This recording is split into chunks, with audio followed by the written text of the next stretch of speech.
आज हमें स्टार्ट करना है बॉन्डिंग कम्प्लेक्सेस, ठीक है, बॉन्डिंग इन कम्प्लेक्सेस।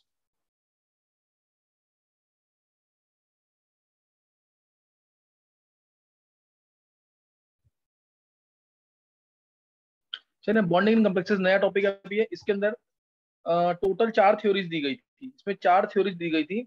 सबसे पहले स्टार्ट किया था अल्फ्रेड वर्नर ने। वर्नर ने स्टार्ट किया था, अल्फ्रेड वर्नर। इसने 1893 में bonding in coordination complexes start किया था। स्टार्टिंग दे दी थी, ये बहुत इंपॉर्टेंट था। लेकिन हाँ, स्टार्टिंग दी है, लेकिन लिमिटेशंस क्या होंगी, बहुत ज्यादा होंगी इसके अंदर। इसने कुछ ही एलिमेंट्स लिए थे जिनके बारे में इसने बोला था कि ये कम्प्लेक्सेस बनाते हैं, लेकिन उनकी कोई डिटेल नहीं दी थी। ये एलिमेंट्स हैं और ये इन एलिमेंट्स के साथ कम्प्लेक्सेस बनाएंगे, लेकिन कोई डिटेल नहीं दी थी। बस थ्योरी स्टार्ट कर दी थी, ये बहुत इंपॉर्टेंट था। इसके बाद वर्नर के बाद 1893 के बाद फिर आया पॉलिंग। पॉलिंग ने हमारे वीबीटी वैलेंस बॉन्ड थ्योरी दी थी। वैलेंस बॉन्ड थ्योरी पहले भी तुमने पढ़ी हुई है। उसके बाद सीएफटी आया, एच ब्रेथ ने दी थी।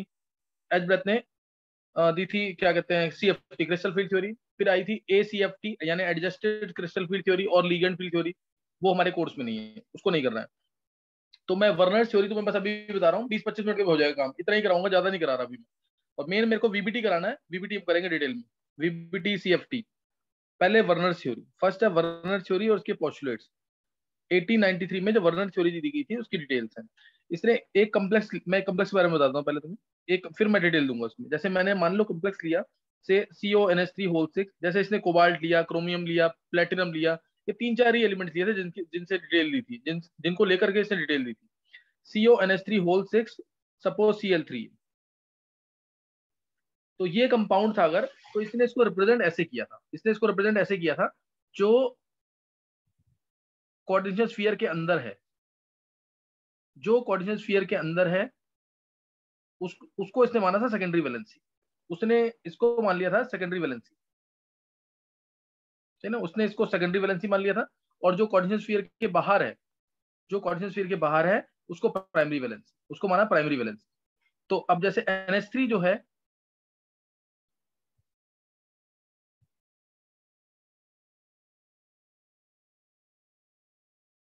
ये हमारा क्या है, सेकेंडरी वैलेंसी, ये फिक्स है।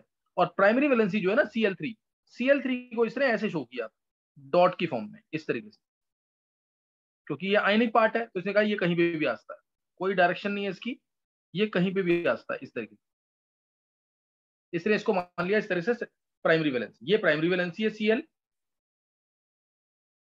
ये 6 कोऑर्डिनेशन नंबर क्या है, secondary valency. Primary valency generally ionisable होगी, यूजुअली आयनाइजेबल होगी। आयनाइज हो रहा है ना ये आयनाइजेबल है। इसी को हम बोलते हैं ऑक्सीडेशन स्टेट। प्राइमरी वैलेंसी को क्या बोलते हैं, ऑक्सीडेशन स्टेट। प्राइमरी वैलेंसी को क्या बोलते हैं, ऑक्सीडेशन स्टेट।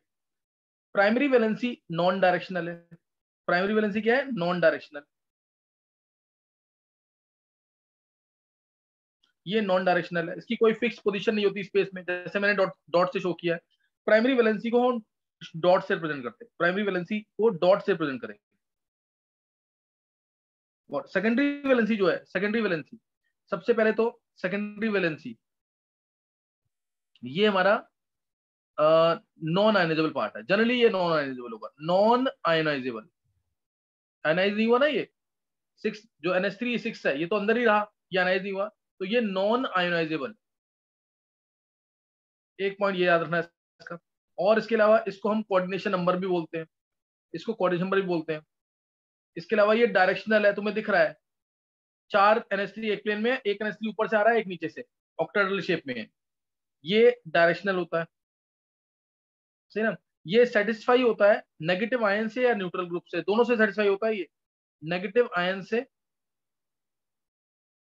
और न्यूट्रल ग्रुप से, और न्यूट्रल ग्रुप से। प्राइमरी वैलेंसी सेटिस्फाई होता है नेगेटिव आयन से,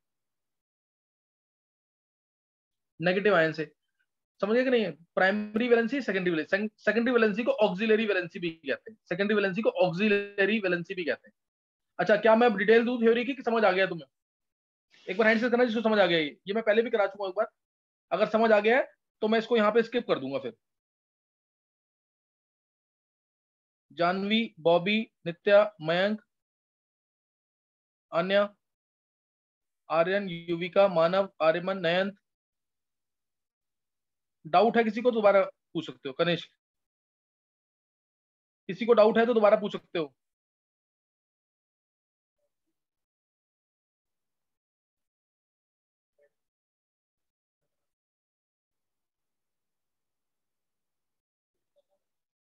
किसी को डाउट है तो पूछ सकते हो दोबारा। वर्नर थ्योरी की मैंने प्राइमरी वैलेंसी के बारे में बता दिया, तो मैं सेकेंडरी वैलेंसी के बारे में बता दिया। देव,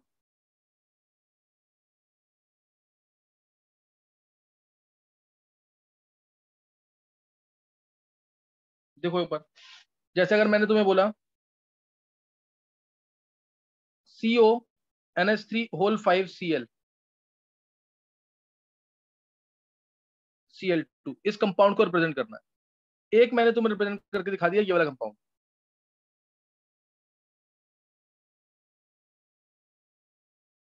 एक ये रिप्रेजेंट करके दिखा दिया तुम्हें, इस कंपाउंड को, फर्स्ट को रिप्रेजेंट करना है, सेकंड को मैंने रिप्रेजेंट कर दिया, थर्ड को रिप्रेजेंट करना है,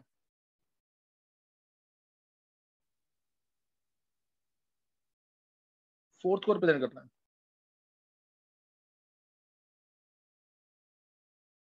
इन चारों कंपाउंड को रिप्रेजेंट करके दिखाना है। दिखाओ जल्दी से रिप्रेजेंट करके।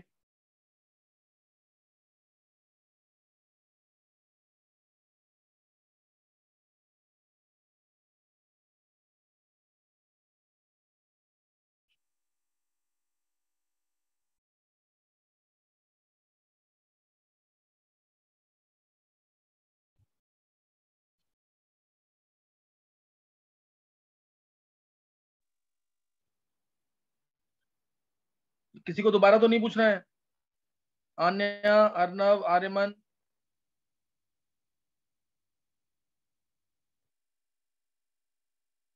मानव,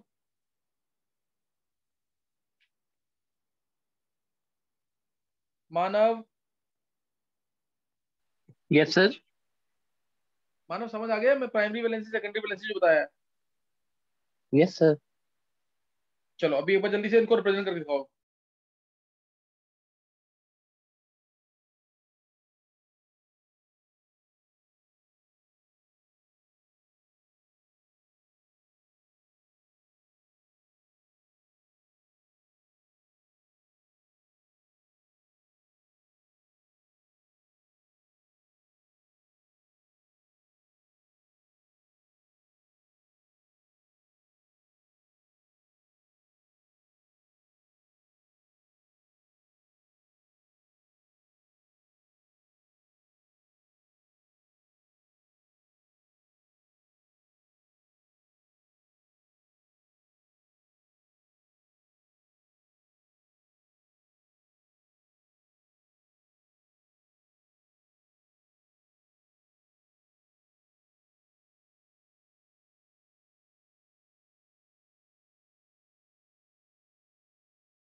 हाँ कर लिया रिप्रेजेंट इसको आर्यन?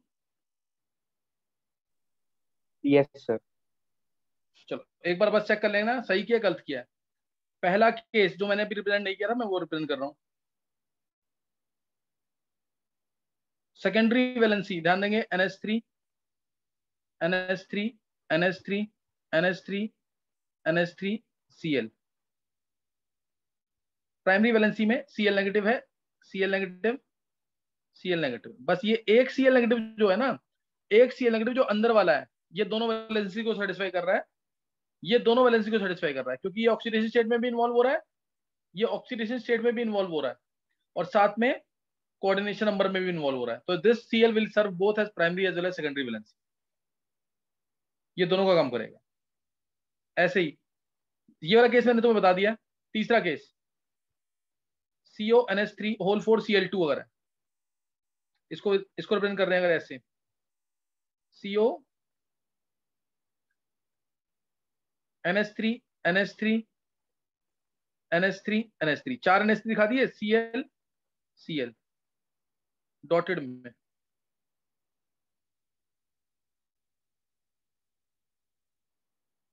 डॉटेड में करेंगे इसको, ये बाहर आ जाएगा Cl। ये बाहर Cl जो आएगा उसको हम दिखाएंगे कैसे, इस तरीके से, जो एक Cl है बाहर, ये ऐसे दिखाएंगे इसको। ये वाला Cl और ये वाला Cl, they are serving both as primary as well as secondary valency, ये दोनों का काम कर रहे हैं, primary as well as secondary valency. इसलिए मैंने बोला था प्राइमरी वैलेंसी आयनाइजेबल हो भी सकती है, कई केसेस में नहीं होती है। सेकेंडरी वैलेंसी नॉन आयनाइजेबल होती है, कई केसेस में हो भी सकती है, क्योंकि मैंने डॉट से भी शो किया इसको। और लास्ट वाला केस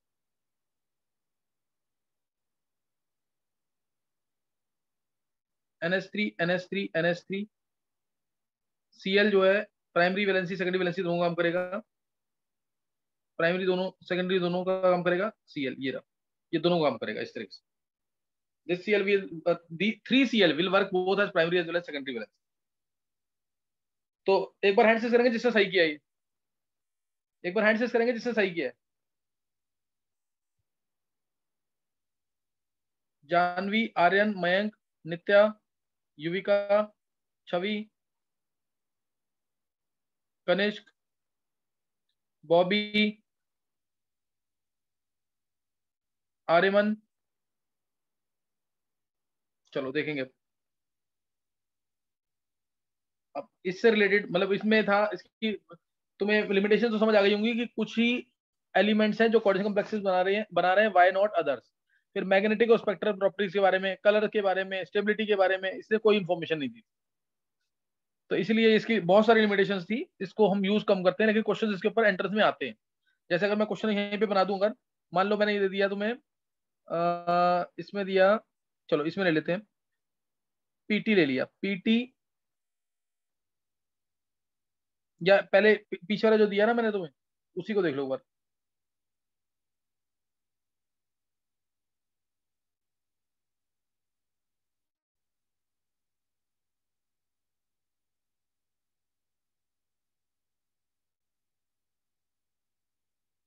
ये 4 कंपाउंड्स है ऊपर, इसी को ले लो ऊपर। इन चारों कंपाउंड्स को तुम्हें अरेंज करना है।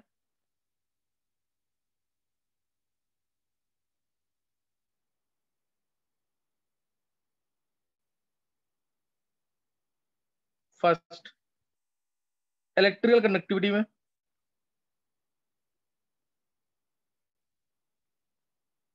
सेकंड, सेकंड अरेंज करना है तुम्हें, टाइप ऑफ टाइप अरेंज नहीं करना, तुम्हें बताना है टाइप ऑफ इलेक्ट्रोलाइट क्या हो गया, कौन कौन से टाइप के इलेक्ट्रोलाइट है, टाइप ऑफ इलेक्ट्रोलाइट। थर्ड बताना है तुम्हें इसके अंदर, अगर हर एक की 0.1 मोलर सॉल्यूशन है, 0.1 मोलर ये है, 0.1 मोलर ये, 0.1 ये, 0.1 ये, तो इसको अरेंज करना है बॉइलिंग पॉइंट में और फ्रीजिंग पॉइंट में, बॉइलिंग पॉइंट में और फ्रीजिंग पॉइंट में। चलो ये करो ना, ये 3 क्वेश्चन करो जल्दी से।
चलो मैक्सिमम बच्चों ने आंसर भेज दिए।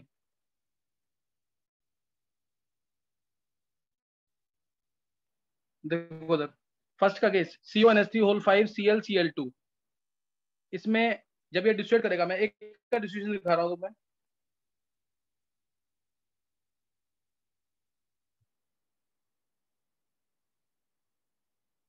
ये टूटेगा तो CO NH3 whole 5Cl2 plus plus 2Cl negative, 2 plus plus 2Cl negative. ये 1:2 टाइप का इलेक्ट्रोलाइट है, क्योंकि यहाँ पे एक आयन मिला और ये दो आयन मिल गए, तो ये 1:2 टाइप का इलेक्ट्रोलाइट है। 1:2 टाइप का इलेक्ट्रोलाइट है, तो तीन आई की वैल्यू कितनी होगी? 3। वेंट फैक्टर कितना होगा? 3। आई की वैल्यू 3 होगी, सही ना? तीन आयंस मिलेंगे इसके अंदर, एक आयन ये कम्प्लेक्स वाला और दो ये। आई की वैल्यू 3 है, नंबर ऑफ आयंस 3 है, 1:2 टाइप का इलेक्ट्रोलाइट है, 1:2 टाइप का इलेक्ट्रोलाइट है। तो इलेक्ट्रिक कंडक्टिविटी में देखें तो इसमें मिलेंगे 3 आयंस, इसमें मिलेंगे 4 आयंस, इसमें मिलेगा 2 आयन और इसमें मिलेगा 0, इसमें कोई आयन नहीं मिलेगा। इसलिए आंसर आ जाएगा इसका 2 1 3 4।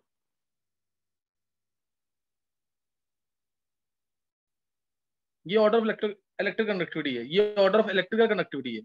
टाइप ऑफ इलेक्ट्रोलाइट, कौन से टाइप का इलेक्ट्रोलाइट है? कौन से टाइप का इलेक्ट्रोलाइट है? तो पहला वाला कौन सा टाइप का इलेक्ट्रोलाइट है? 1:2 टाइप का, 1:2 टाइप का, एक आयन फिर दो आयन। 1:3 टाइप का इलेक्ट्रोलाइट है, ये 1:1 टाइप का इलेक्ट्रोलाइट है। समझ गए कि नहीं? तो ये टाइप ऑफ इलेक्ट्रोलाइट बता दिया। Boiling point and freezing point, boiling point की बात करें तो डेल्टा टी भी होता है I K B M. T equal to क्या हो जाएगा? T0 प्लस आई के बी एम। टी यहाँ पे बॉइलिंग पॉइंट ऑफ सोल्यूशन है जो हमें निकालना है, T0 boiling point of solvent है। आई बढ़ेगा तो ये टर्म बढ़ेगी, नेट टर्म भी बढ़ जाएगी। और फ्रीजिंग पॉइंट निकालोगे तो T0 माइनस आई के एफ एम आएगा। तो आई बढ़ेगा, ये टर्म बढ़ेगी, नेट टर्म क्या हो जाएगी? कम हो जाएगी। नेट टर्म क्या हो जाएगी? कम हो जाएगी। तो इसलिए बॉइलिंग पॉइंट का अगर आंसर पूछते हैं तो आई ज्यादा तो बॉइलिंग पॉइंट ज्यादा, यानी आई के केस में आंसर ये आ जाएगा, यानी इसमें बॉइलिंग पॉइंट के केस में आंसर ये आ जाएगा 2 1 3 4। फ्रीजिंग पॉइंट में उल्टा हो जाएगा 4 3 1 2। फ्रीजिंग पॉइंट में आंसर आ जाएगा। एक बार एनालिसिस करना किसका सही हुआ है, किसका सही हुआ ये? जानवी का, मयंक का, आर्यन का सही हुआ है। तीन बच्चों को हैंड करना है, जिसको समझ आ गया पूरा क्वेश्चन। इंपॉर्टेंट क्वेश्चन है, ऑब्जेक्टिव्स में आ सकता है ये। हैंड सेज करना है जिसको समझ आ गया है।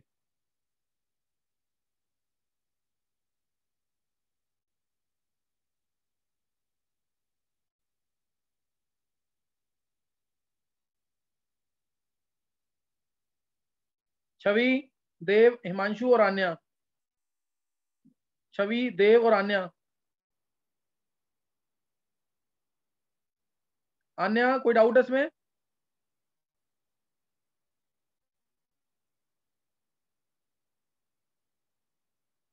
आन्या, छवि।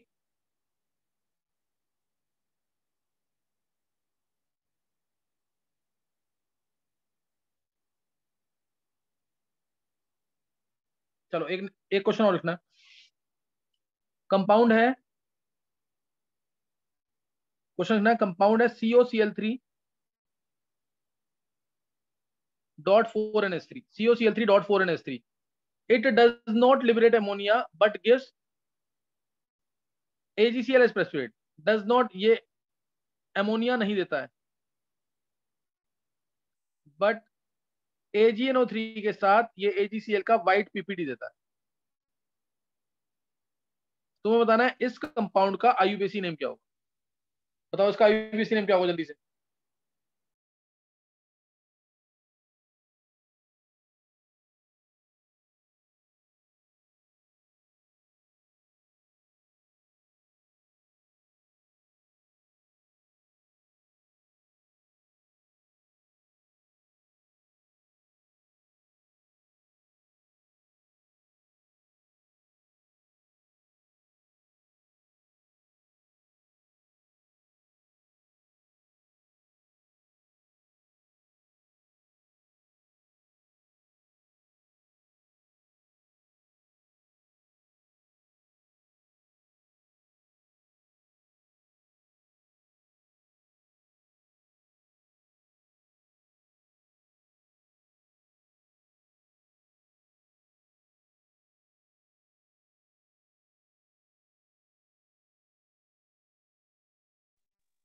हाँ आर्यन बताना, आईयूपीएसी नेम क्या होगा इसका, आर्यन। हाँ सही है Mayank. Sir 4 tetraammino dicobalt 2 chloride 3 chloride. हाँ ये स्ट्रक्चर आएगा इसका, ध्यान रखना इस चीज का। मैंने इसमें ये नहीं बताया कि कितने एजीसीएल बाहर निकले हैं, तो इसलिए ऑक्टेट कॉम्प्लेक्स बनाना ज्यादा स्टेबल होता है। एक सीएल बाहर निकलेगा तो tetrammine डाइक्लोरिडो cobalt third chloride, cobalt third chloride. अगर मैं यहां लिख देता 3 मोल्स ऑफ एजीसीएल, तो आंसर ये आता, फिर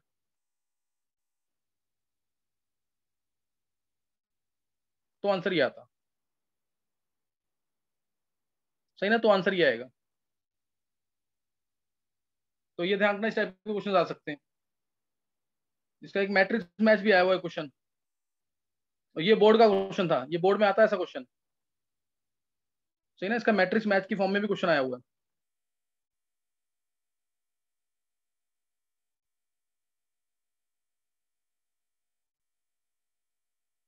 अच्छा अब एक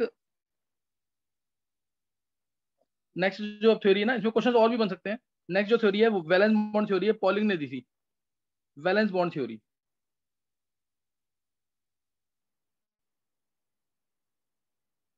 क्वेश्चन मैं इसके तुम्हें कल करवाऊंगा, अभी मैं सिर्फ थ्योरी का कंसेप्ट बता देता हूँ कि क्या है valence bond theory. Valence bond theory जो तुमने 11th में पढ़ी भी है वेस्पर थ्योरी में।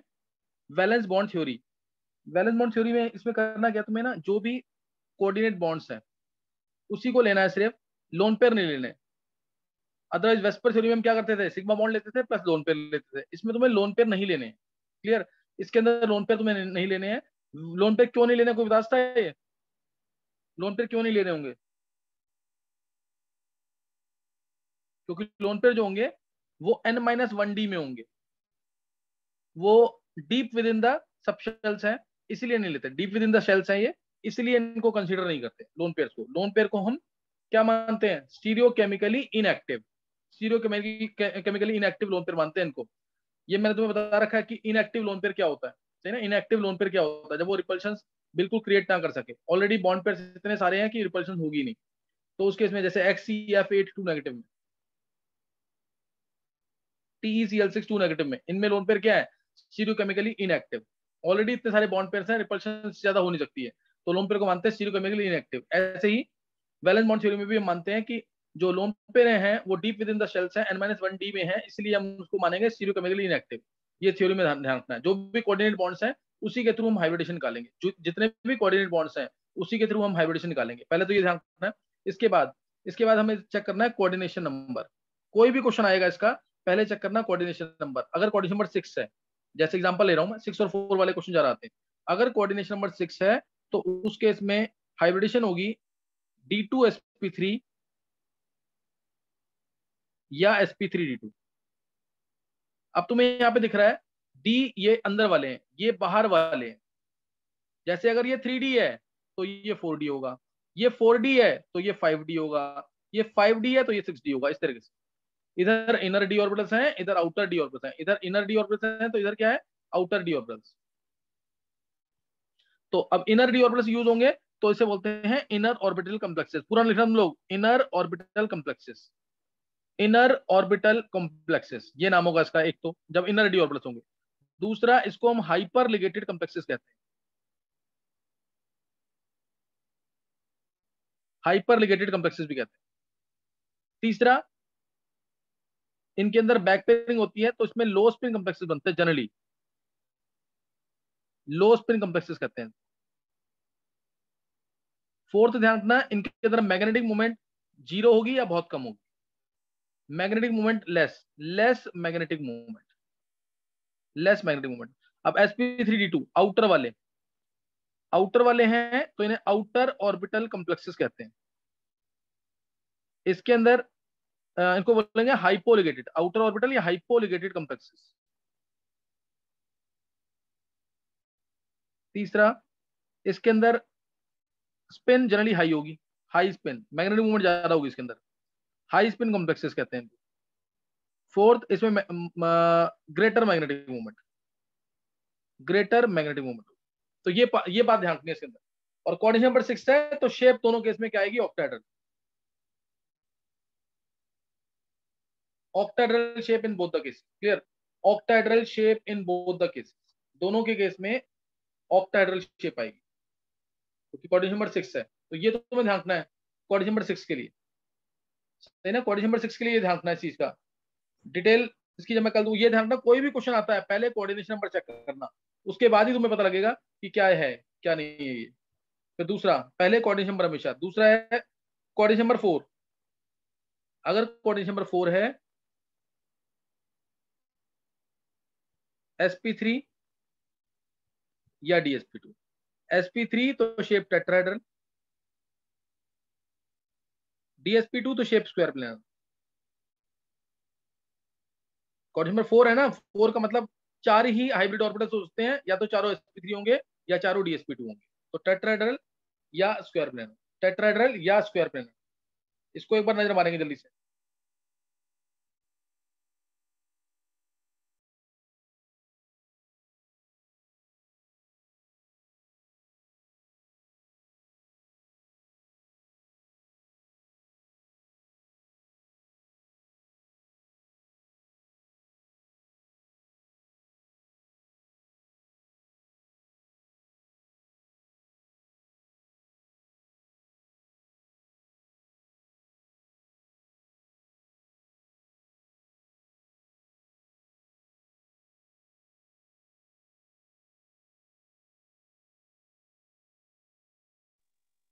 हाँ कर लिया नोट?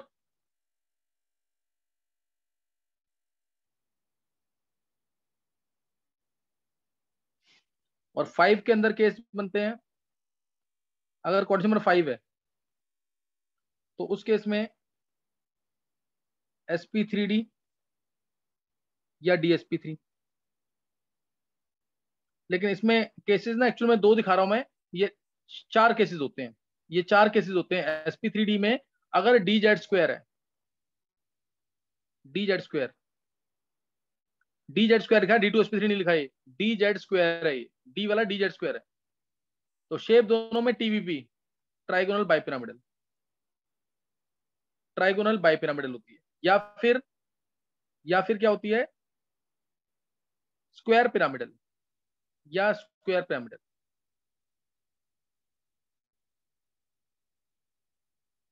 और एक केस होता है डी जो है sp3d, डी जो है D x square Y square, D x square Y square. तो ये तुम्हें पता लग गया होगा, अगर D D x square Y square है तो शेप होगी स्क्वायर पिरामिडल, और अगर डी डी जेड स्क्वायर है तो शेप होगी टीबीपी, ट्राइगोनल बाइपिरामिडल। DSP3 भी होता है। DSP3 में डी क्या है? D x square Y square. इन दोनों केसेस में शेप आएगी स्क्वायर पिरामिडल, ये वाली शेप। ये M, ये लीगेंड, ये लीगेंड, ये लीगेंड, ये लीगेंड, और ये ऐसे, ये इस तरह से। यहाँ पे लीगेंड है 4 और एक लीगेंड ऐसे, एक लीगेंड ऐसे रहेगा। तो इसके केसेस बहुत सारे हैं, मतलब 4 केसेस हैं एक तरह से। एक बार sp3d हो या dsp3 हो, डी हो dz स्क्वायर, जिसमें टीबीपी ज्योमेट्री होगी, ट्राइगोनल बाइपिरामिडल। और एक बार लिया मैंने D x square Y square, तो उसके इसमें स्क्वायर पिरामिडल ज्योमेट्री होगी, उसके इसमें स्क्वायर पिरामिडल ज्योमेट्री होगी।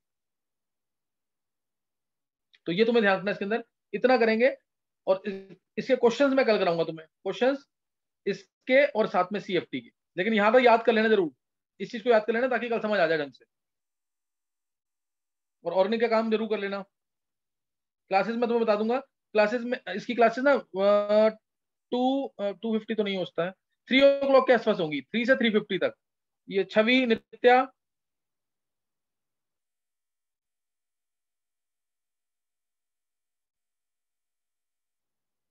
नित्या, यस सर। नित्या कितने बजे जाते हो आकाश के लिए? सर 3:30। 3:30 जाते हो? थोड़ा लेट यस नहीं हो सर। सकता क्या? क्योंकि मैं 3:50 तक रख सकता हूँ क्लास। 4 o'clock क्लास स्टार्ट होती है ना तुम्हारी? सर ऐसे मैं लास्ट का रिकॉर्ड भी कर लूंगी, तो ऐसा कुछ नहीं है, मैं देख लूंगी सर। अच्छा चलो, क्योंकि ऐसा ना स्कूल से बच्चे लेट आते हैं, इस वजह से थोड़ा सा एडजस्ट करो इसको। यस सर, नित्या, 3:40 तक तो हो ही सकता। अच्छा 340 तक हो सकता है, चलो मैं एक सेशन का तो ट्राई करूंगा कि हो जाए ऑलमोस्ट। सही है, चलो नेक्स्ट टाइम करेंगे आगे। और ऑर्गेनिक का प्रैक्टिस जरूर कर लेना। अराउंड 7 लेक्चर तक मैंने आज पढ़ा दिए हैं, है ना, अराउंड 7 लेक्चर तक मैंने पढ़ा दिया है, तो ये प्रैक्टिस जरूर कर लेना इसको।